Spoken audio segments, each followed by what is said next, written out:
رب اشرح لی صدری ویسر لی امری واحلل عقدۃ من لسانی یفقهوا قولی رب زدنی علما رب زدنی علما رب زدنی علما آمین۔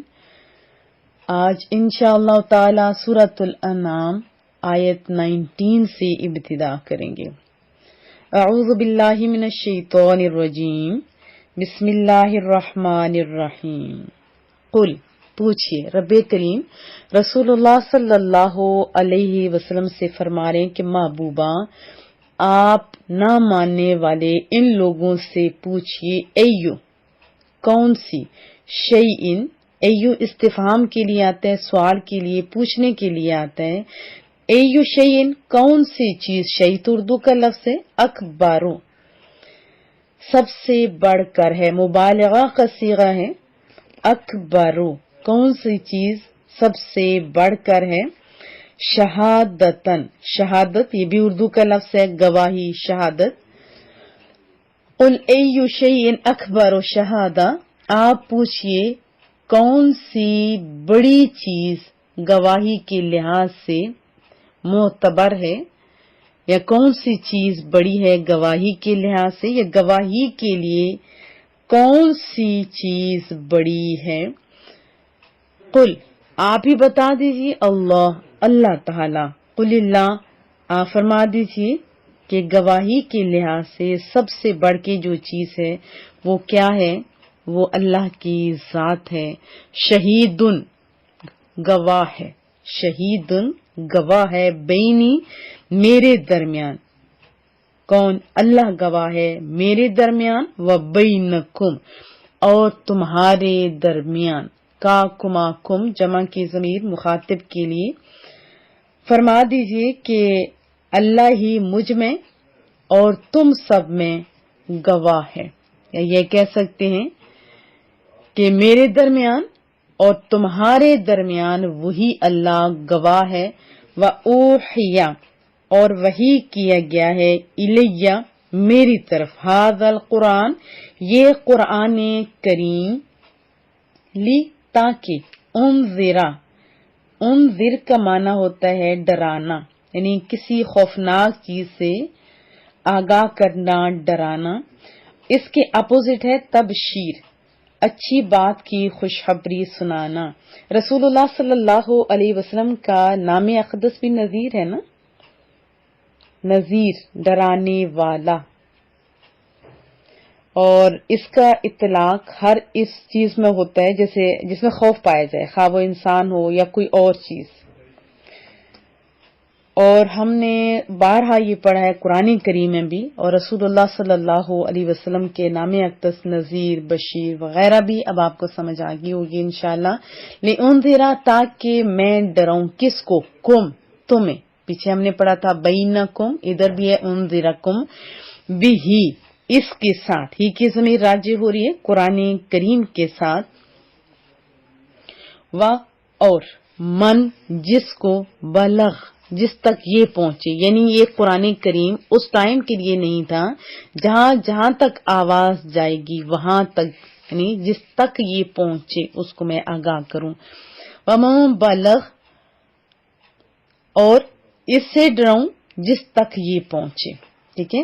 پھر پڑھ لیتے ہیں وَأُوحِيَ إِلَيَّ هَذَا الْقُرْآنُ لِأُنذِرَ بِهِ وَمَن بَلَغَ، اور میری طرف یہ قرآن کریم وحی کیا گیا ہے تاکہ تمہیں اس کے ساتھ ڈراؤں، قرآن کریم کے ساتھ ڈراؤں، اور اس سے جس تک یہ پہنچے، جیسے ہم تک آج پہنچ رہے ہیں اور قیامت تک۔ اَإِنَّكُمْ کیا تم، لَتَشْهَدُونَ ضرور گواہی دیتے ہو، ان یہ کہ مع اللہ، مع اردو کا لفظ ہوتا ہے ساتھ، اللہ کے ساتھ، آلہہ معبود ہیں، اخرى اور یا دوسرے۔ اَإِنَّكُمْ لَتَشْهَدُونَ أَنَّ مَعَ اللَّهِ آلِهَةً أُخْرَى کیا تم گواہی دیتے ہو کہ اللہ تعالی کے ساتھ اور بھی خدا ہیں، اللہ ہیں۔ قل آپ فرما دیجیے انہیں، لا اشہد، لا نہیں، اشہد شروع میں آ گیا تو مین میں، پیچھے پڑا تھا تشہد،